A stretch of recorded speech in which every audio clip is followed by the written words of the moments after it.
What's going on, guys? You saw the title, you saw the thumbnail, you know exactly what's going on here. This is my top 12 favorite monsters of all time.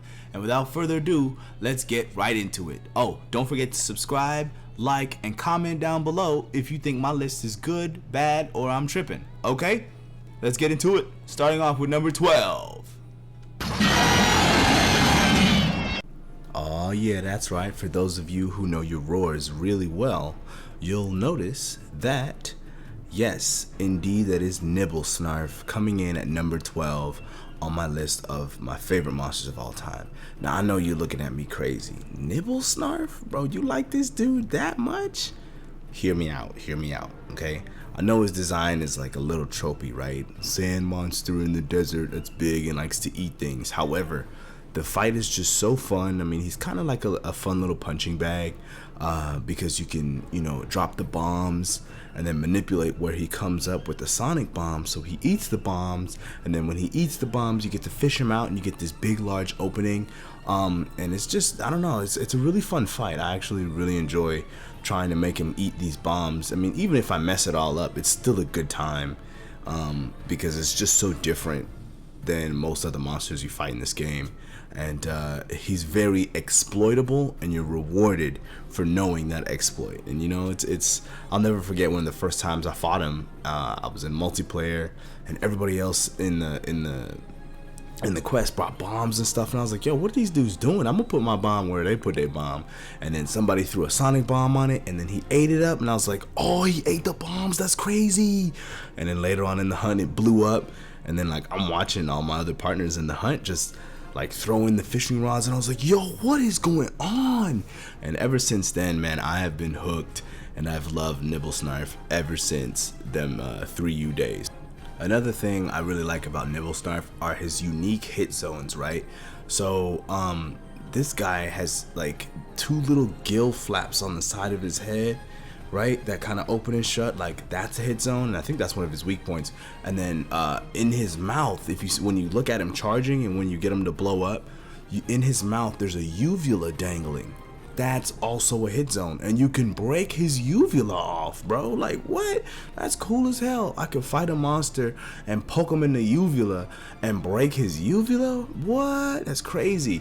So yeah, he has unique hit zones. It's not just like, oh, wings, feet, cut tail, break head. Like, this dude's got super unique hit zones, which also lead to a pretty dynamic and fun fight. Yeah.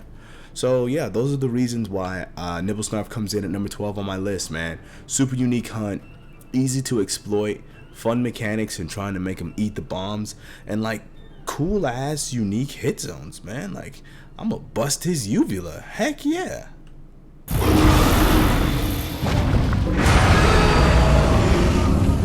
Oh yeah, coming in at number 11 is my favorite of the Fated Four, my boy Glavenus.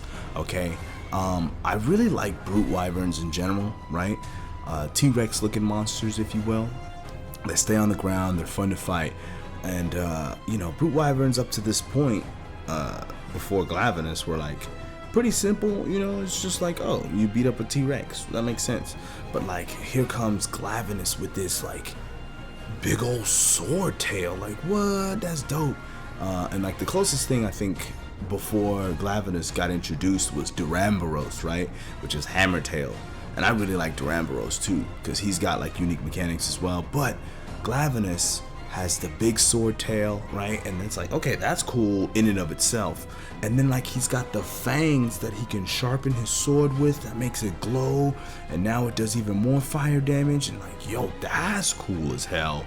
Really like that. And then he's got the throat mechanic where if his throat is glowing and you smack him in the throat, you can score a knockdown, right? Unique mechanics to the fight. Love it. I always love a fight that's just unique to the monster that you're fighting, you know what I mean? And of course, like, he's gigantic, right? I like fighting big monsters. Not like too big, not colossal, but like he's big enough to where, if you're in a 4-player hunt, you got one guy focusing on head, two guys focusing on each of the legs, and maybe, I don't know, a gunner shooting the tail, and nobody's gonna interrupt each other. You know what I mean? He's not some tiny monster, but because he's so large, he's got these fat hitboxes that you got to look out for. I don't know. I just love everything about this monster. He's even got projectiles. Like, I just love it. Like, it's a fun fight. Like I said, he's my favorite of the Fated Four. And even his Deviant go crazy, right? His Deviant takes his element from fire to blast. Blast is always going to be meta. Blast is one of my favorite ailments.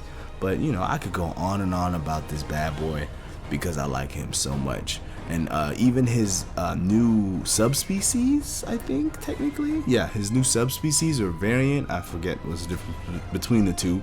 In Iceborne with acidic Glavenus with the defense down. Just love it. I just love Glavenus. Bring me more Glavenus, please. Bring him to Rise. I love Glavenus. He's my favorite of the Fated Four. That's why he's on here at number 11. Oh yeah, coming in at number 10 is my boy Gos Harag, okay? I think he's my favorite newcomer as far as the brand new monsters that they brought to Rise. I know Tetranodon is the people's champ, but I love me some Gos Harag, man.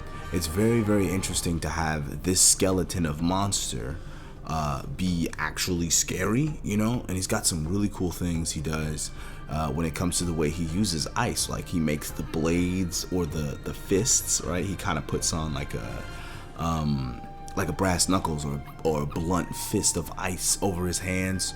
Super dope. And like, he swings them at you, and like that fight, you gotta adjust to it, man. It's dynamic because his range gets longer, and then he's got like the ice beams that he shoots, which are super telegraphed and not all that hard to dodge, but still very cool. And like, you know, like I said, this skeleton of monster, right? I mean, it's the same skeleton as like Arzuros or Volvidon and like and Lagombi as well, but like, them boys are chumps, right? But when you fight a Gos Harag, you're like, hold on, let me get in the right mindset, because Gos Harag can mess you up if you ain't ready for him, and I do like that about him, you know. And of course, like, the armor set is dope, his weapons are dope, super high on the raw, pretty low on the affinity, but still, I mean, just the concept, right? Like, you got this monster, big old bipedal looking thing that can, at a moment's notice, dual wield double blades or one big sword or two blunt weapons at you at any given moment. Super dope. Love the concept. It's gotta be hands down my favorite newcomer that they introduced in Rise. I gotta bring up his special knockdown, right? The one where he puts you in stun and then he just kind of slowly walks to you with the blades out like he's for real gonna murder you. Awesome special knockdown.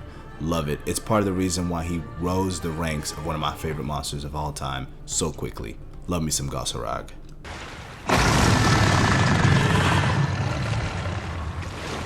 Oh yeah, y'all knew this dude was gonna be here, man. How could I not put Mandamalo on my list, man? The flagship of Monster Hunter Rise. Really like this guy, man. He's very dynamic. He's got a couple different modes, you know. He's got the regular like no flames mode, and then he's got like a purple flames mode, and then after that he's got like a pink flames mode, you know. And each of the different modes like gives him access to different attacks, and his behavior kind of changes, so you really gotta watch out. And his hit zones change as well too. Like, when his body parts are on fire, that's when they tend to be weakest. So it's like, you know, you really got to change up your strategy and pay attention to what you're doing and where you're hitting him based on, you know, where the flames are at and what modes he's in. It's really dope, really cool. And then he's also very fast, but not like unfair fast. You know what I'm saying? He's not Iceborne or Jang fast. Like, he darts around the arena, but after every attack there's a decent opening, you know. So when you really learn his moveset, you really get to baiting and punishing attacks, and it's really like that song and dance between hunter and monster that we love so much. Another thing I really love about this monster is the combo attacks that he's got, man. Like, he'll knock you up into the air, and if you don't have a wire bug, you're getting slapped by him. Or he'll knock you in the air, and then like he'll do like an explosion with his body. Super dope, man. I really love it. So like, I don't ever want to be fighting this monster and have no wire bugs on deck, just in case I get hit with a combo attack, and then I'm just gonna sit there and watch myself get carded. No sir, don't want that to happen. And then also he's got the unique status, Hellfire Blight. I really like Hellfire Blight. It gives you like a one-time knockdown, right? And you use a wire bug to drop a little will-o-wisp, so to speak, in the arena, and if the monster runs into it, takes 50 damage, right? And like the first time you do it, you get a guaranteed knockdown from it, and that gives you an opening to do hella damage, which is great. So yeah, and you know, this guy could easily slide up my list if he gets the Nergigante treatment, right? Like I already like base Nergigante, but in Iceborne they gave me Ruiner Nergigante. Ooh, that boy was chef's kiss. So we'll see what Capcom does to Magnamalo and Sunbreak, man. We'll see. There's a bunch of different directions they could go. I'm not gonna speculate about that here. If you want me to in another video, I will. Put a comment down below. But yeah, man, Magnamalo is on the list. Love this fight, love this monster, really liking some of the concepts that are in the hunt. And yeah, that's it for Mr. Magnamalo.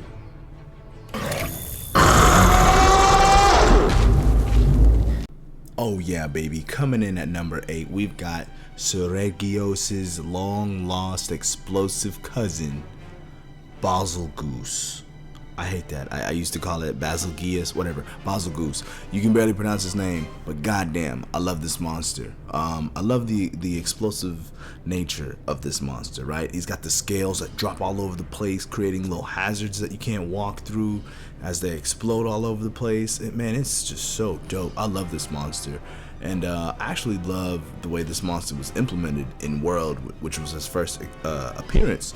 You know, you don't fight this monster until you hit high rank, and they don't tell you that this dude exists, right? He just pulls up on you like, what's up, bitch? We dropping bombs. Love this man. Yeah, so I really like the design of this monster. Clearly he's like a B-52 bomber in monster form, which is it's kind of cool. It's kind of dope, actually. You know, of course, like the design of the monster is a bit crazy. Like, what kind of evolution needs to go down in order for you to develop explosive scales? But hey, it is what it is. I love fighting this monster. I just love it. And then when he gets mad, ooh, he looks so pretty, right? Like he starts glowing, and then like the scales that he drops all over the places explode even quicker. So like you got to be even more careful with the hazards he drops all around the place. And then he's got the signature dive bomb, right? He does like a zigzag pattern, just dropping the scales all over the place. You gotta avoid him, and then he just does this massive dive bomb with this big explosion. It's just so dope. It's such a spectacle of a fight. I love this monster, and maybe in Sunbreak they'll bring back Seething Basilgeus, which glows purple. Oh my goodness gracious, love it, love it, love it, love it. And then the rocks that Seething drops are even bigger. Love fighting this monster, love the explosive nature of it, and I just love the way that he's the welcome to high rank that I think is an integral part of the Monster Hunter experience, man. You need to be scared out of your shoes when something like Basilgoose pulls up on you and you're like, yo, what the heck is this? It's perfect. Love this guy.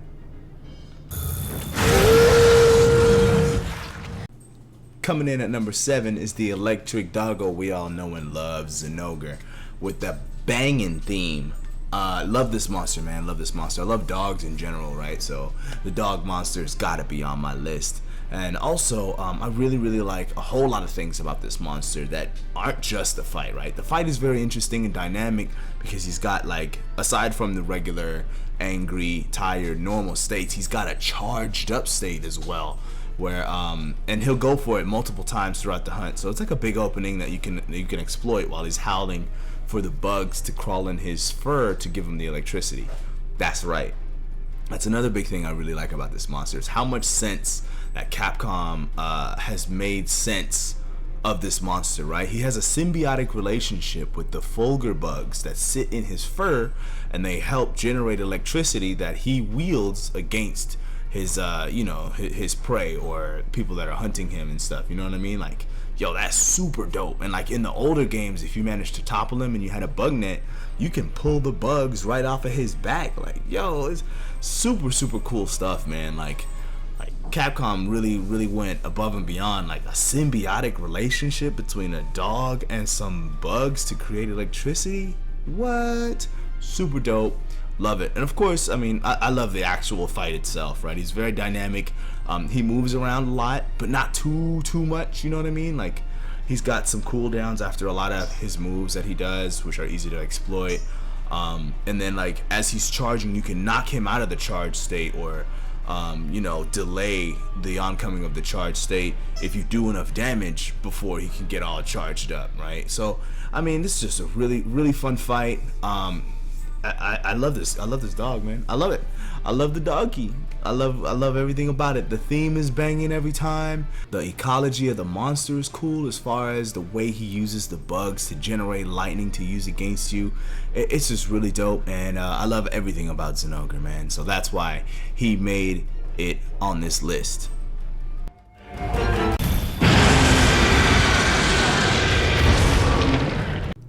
Boom, boom, boom, baby. Exploding in at number 6, we got Brachydios, the monster who introduced the blast element to the series, man. Yes, sir. The flagship of 3U, man. I love this explodey boy. All right, now check this out. Check this out. Usually when you fight a brute wyvern, the arms, the hands, they don't do nothing, right? They just kind of hang there like a little T-Rex arms, you know what I'm saying? No. Brachydios is not like any other brute wyvern in the game, because he's all about the arms. Hell, it's in the name. Brachydios, brachy, right? That's Latin for arm. Biceps brachy is the Latin name for your biceps muscle in your arm. Brachydios, he's the arm god, because yes sir, he's swinging them pounders at you. All right, love this monster, and I really like that, like, his fight is very dynamic as well, right? Like, he starts off, maybe he has no slime on his arms, and the slime is saliva, by the way. This monster has explosive saliva. Isn't that cool? He starts out with no slime on the arms, and then throughout the fight, like, he'll lick his arms. He'll do like a little kitty, like a cat kind of thing. He'll lick. Now if there's slime on the arms, he's gonna leave by these explosive puddles that you gotta look out for. So he's, you know, it's got hazards in the environment now. And then when he gets pissed off, the color changes and the saliva is even more explosive than before, which makes you have to be even more careful than you were before. Love this monster, love everything it's about, love the blast element. I mean, could you imagine how much the meta would be different had Brachydios not shown up? Like, bro. And I mean, there is one thing I do miss about Brachydios, is that now that it's blast element and not slime element anymore, like back in the day when you played through you and you were using a blast weapon, like your hits would look like the water element, but like it would be the color of the slime, and it would start out green and then like get to yellow and then get to orange, and then when it was red, you knew the clock was ticking. Okay, it was like Killer Queen has already touched this monster, because boom, your explosions are coming, man. I love me some Brachydios, man. It's one of my favorite monsters of all time. I mean, clearly, right? He's number 6 on the list. So, ooh, we getting close to my all-time favorites. So, yeah, man, let's keep this going and let's get to number 5.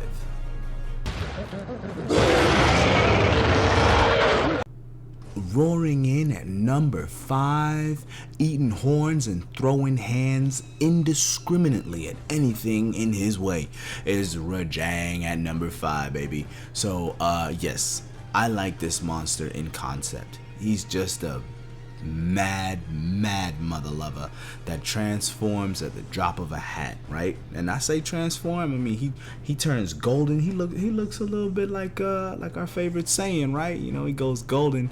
You know, turns Super Saiyan, which both of these characters, Goku and Rajang, have I think the same inspiration, right? Sun Wukong, the legend, you know, with the guy with the 1000 forms or whatever. But yeah, so yes, Sun Wukong, you know, Super Saiyan ape here in the flesh. Okay, now look here, look. I'm gonna be honest. I don't always like fighting Rajang, okay? But anytime I got to fight him, I know I gotta get ready. I gotta knuck up. I gotta, you know what I'm saying? I gotta steel myself for a truly difficult battle. Okay, now Rajang, he's also very dynamic. I like dynamic fights, is what I'm realizing, right? I like monsters with caveats and traits that are that you have to really pay attention to. So with Rujang, when he's in his super form, when he's glowing golden, you gotta beat the mess out of his tail in order to make him lose the form. You know what I mean? And then Rujang also has two angry states. Like he's got, you know, base where he's brown, and then he's got the golden, he's got the regular Saiyan, and then he's got kind of like a Super Saiyan grade 4 type deal going on. You know what I'm saying? I wouldn't call it Super Saiyan 2, but he's got like a Super Saiyan grade 4 thing going on where he gets even more mad and his arms become hard as as I don't know what. You can't even hit through them with purple sharpness, okay? Like, you know, arms are off limits for hitting at this point, and he gets super mad, and the arms turn like beet red. I mean, dude's got that super pump going on. He been in the gym lifting. He got that super pump, so his arms get dummy hard. You can't hit him, and you know, you just gotta, you know, deal with it the best you can, you know. And yeah, what I do dislike with what Capcom has done with Rujang is I feel like they've made him smaller over the years. I liked it better when Rujang was kind of sizable. Like now he's kind of a tiny boy, but still just as angry, and I love that. So yeah, man, number 5, powering up and throwing hands indiscriminately is Rujang. Only got 4 monsters left. Let's get into it.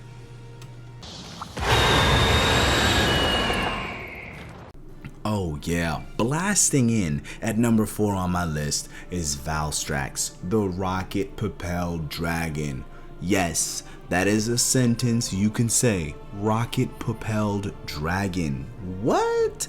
Man, I love the concept of this thing. Like, I've always loved the concept of this thing. And truth be told, I hadn't fought this monster until March of this year when I bought GU for the first time. So, I haven't been super acquainted with this monster for a long time, but god damn, I love this dude.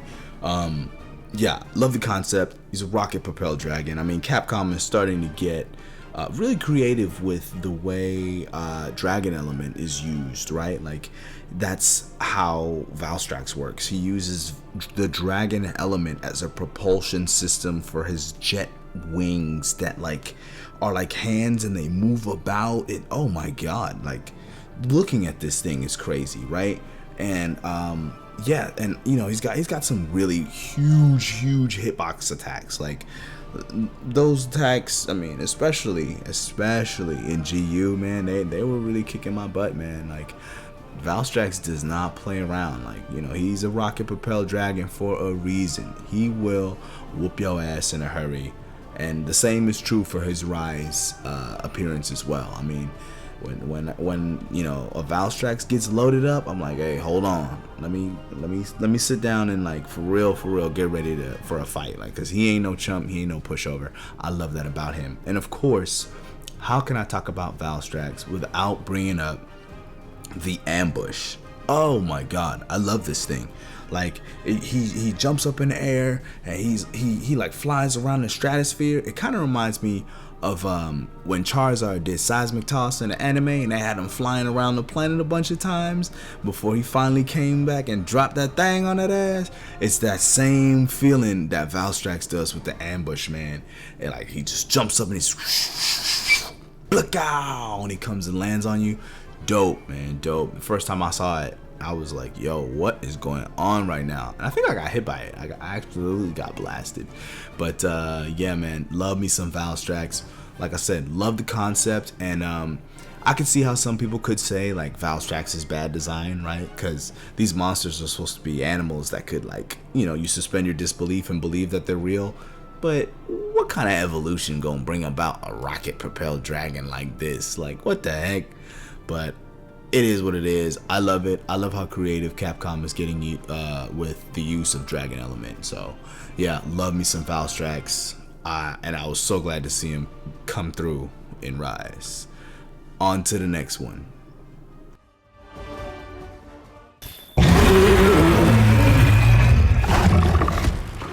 Oh yeah, oh yeah. Coming in at number 3 is the Eater of Elders himself, Nergigante. I love the concept of this monster, and I love this monster's fight. Probably because he's got a big ass head, right? And I like blunt weapons, right? I like hunting horns and hammers, so you know, I might be a little biased, but love me some Nergigante, man. The Eater of Elders, dude. Like, if you're an Elder Dragon, you're on the menu. This dude is coming to kick your ass and eat you, and I love it. It's just so cool, such a cool concept, man. And the thing about Nergigante is, like, this dude's supposed to eat Elder Dragons, right? And then when you see him and you fight him, you're like, oh, he kind of powerful. I believe it. I think he could whoop a Teostra's ass. I think he could beat up a Kushala de Oro. You know what I mean? So it's very believable that this dude eats Elder Dragons, you know, for his main source of diet, right? So dope. And then, of course, the Iceborne treatment. I mean, Ruiner Nergigante with the spikes and the bleed and the ooh, that's chef's kiss, man. They took Nergigante to the next level, and that's probably why I like him so much, because I spend way more time fighting Ruiners these days than I do regular Nergis. But yeah, man, this dude is just a powerhouse brute, coming through ready to whoop ass. I mean, he kind of reminds me of like a wrestler, so to speak, because a lot of his moveset involves like jumping up and dive bombing and like, you know, grappling. Like, he'll reach out for you, grab you, and then shove his hand in the ground, and spikes will go everywhere. It's just so dope. And like, you know, you got to kind of watch him as you fight him, because his spikes will grow back, and then you'll have to break them off so he can't use them again. So also a pretty dynamic fight, right? You got to really look out and be on your toes for when he has the spikes out and when he's not has the spikes out, you know. But yeah, man, love me some Nergigante, man. This dude right here, he's just he's like the embodiment of powerhouse. Like, he's just so driven. I mean, we were trying to fight a walking volcano, and this dude pulled up trying to eat the chicken nuggies. You know what I'm saying? Like, damn, Nuggie, what you doing here? I'm hungry, chief. You know, he was trying to take a bite out of Zora Magdaros. Zora Magdaros damn near a whole continent big, and he said, I'm gonna eat it. I don't care. Love it. I love the savageness of this guy, man. So that's why he comes in at number 3. Excellent fight, very fair, big tells, big openings. You just got to take advantage and know what you can do, man. So yeah, that's number 3. The Eater of Elders, my boy Nergigante, is here.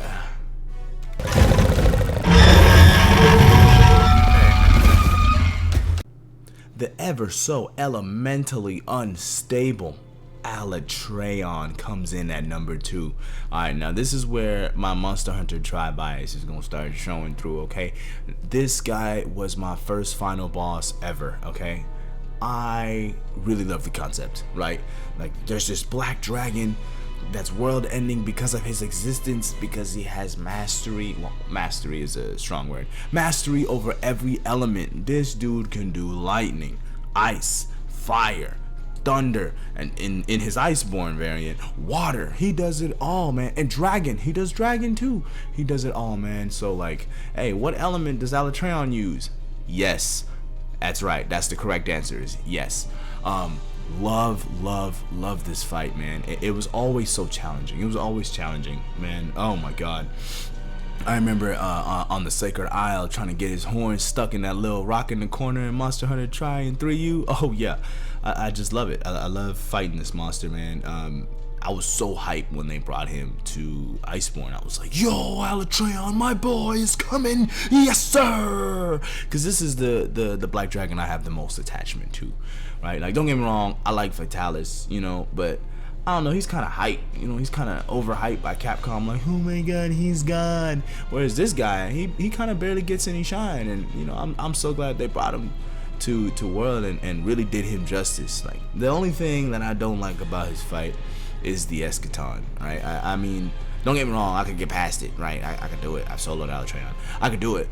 But I didn't like that if you failed the elemental check, you died outright. Like, there's just nothing you could do about it. Like, I wish there was some way to maybe barely live to where it used up a lot of your items and it's not sustainable to try and tank it multiple times. But, you know, it is what it is. It's still a pretty well designed fight, and really threw the whole community for a loop when he came through, because couldn't nobody do it. You know, we tried to bring Blast to Alatreon, and Alatreon said, oh yeah? Bow, eschaton, you dropped.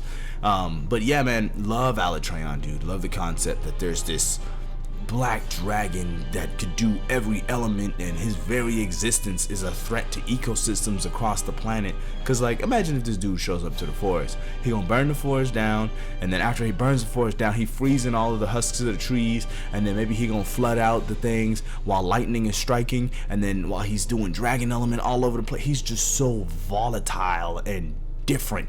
Oh my god, I love it. I love me some Alatreon, man, and I'm so hyped that they brought him to Iceborne. Not sure if we'll see him in Sunbreak. You know, it is what it is. He got his shine right here.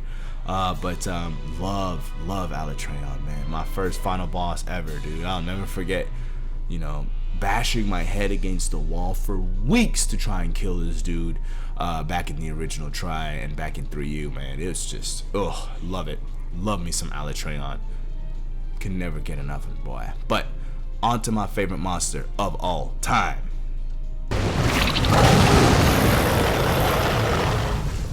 My favorite monster of all time. The hungriest mother lover of all time. Mr. Devil Joe. Oh my god, I love Devil Joe. Oh, I love Devil Joe so much. I just love it. I love it. He is single-minded hunger, okay? My man's is here to eat. That's it. That's his only existence, is here to kill and to eat, okay? Everything about this monster is centered around his ability to eat, right? You know, when he gets tired and then he hits you with a bite attack and you get defense down, that's because he has acidic saliva, which goes hand in hand with his ability to eat anything. Of course this man has acidic saliva. He eats anything. When I say anything, I mean anything. You know them little meat traps that you can make, you know, the little tinged meats or the poison meats or the sleepy meat. Drop some sleepy meat on some Devil Joe. 100% guarantee he eating the meat, okay? Hungry boy. The meat traps, I feel like they were specifically put in the game for Joe. I can't think of another monster. Yeah, I can't think of another monster aside from Joe that I use the meats for. When I know a Joe is being loaded up, I got the meats on deck, baby. I got the meats on deck. So I can, you know, create more openings for this bad boy.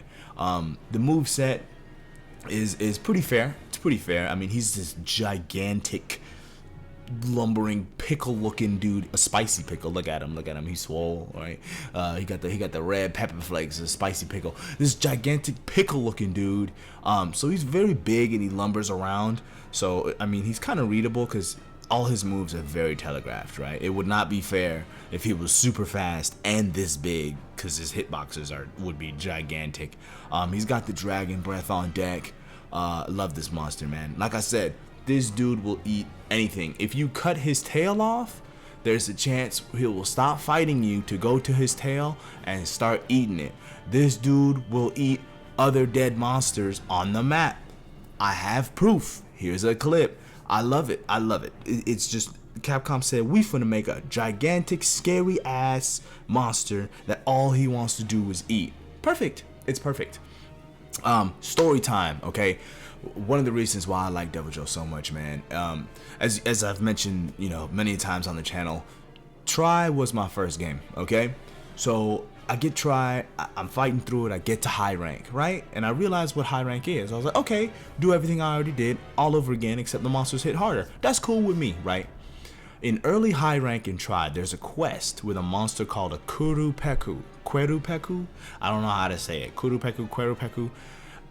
This monster can mimic the roars of other monsters and call them into the spot of the map that he's in, right? So me being the cocky little teenager I am, you know what I'm saying, I already did all this ain't gonna be no problem. I load up the Kurupeku quest, and then, you know, I'm fighting it, it's going great, and then he does this roar. And I'm like, what the heck is that? Because whatever monsters he's calling, it actually plays the roar of the monster that he's calling. Does this roar, I don't recognize it. I'm like, what the heck is about to go down? This giant pickle looking mother lover walks in and starts wreaking havoc. I'm like, hey yo, what the is going on? Right? It is the welcome to high rank that we all need, because Kurupeku was a pretty early quest in high rank. You're like, okay, yeah, whatever. And then this dude shows up and you're like, oh, this is the difference between high rank and low rank. And yeah, man, and of course the DLC in world, all the old heads telling the new guys like, hey yo, Devil Joe don't play, okay? And then he showed up and was whooping everybody ass like he's supposed to.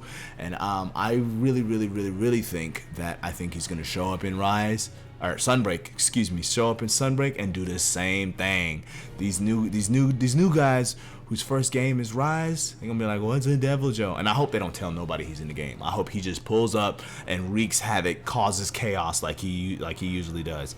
I love it. I want to see Mr. Angry Spicy Pickle in Sunbreak so bad. It is a crying shame that he's not already in that game, but hey, it is what it is, and I think he's coming. I mean, he's just such an iconic monster for the series, man. We all love us some Devil Joe. Even if you hate him, you love him, because you're supposed to hate him, because he's a fearful, strong ass, pain in the ass monster, man. Love me some Devil Joe, man. That is my favorite monster of all time. So yeah, man, number 1 goes to the Angry Pickle himself, Devil Joe. So yeah, those are my favorite monsters of all time, man. The top 12. The reason why I went with 12 is because I could do 4 from each game, right? 4 from GU, 4 from Rise, 4 from Iceborne. 12, you know, each current game gets equal representation. This was a request from a comment on one of my other videos, and I read that request and I was like, you know what, that is a good idea, let's do that. So here we are, man. So thank you for watching all the way through the end. Don't forget to subscribe and like on your way out. And is your list similar to my list? Let me know in the comment down below. Am I crazy for some of my picks? Too high, too low? Tell me in the comments, man. Tell me in the comments. I'll respond to every single comment that hits this video, I promise. And as usual, happy hunting. Peace.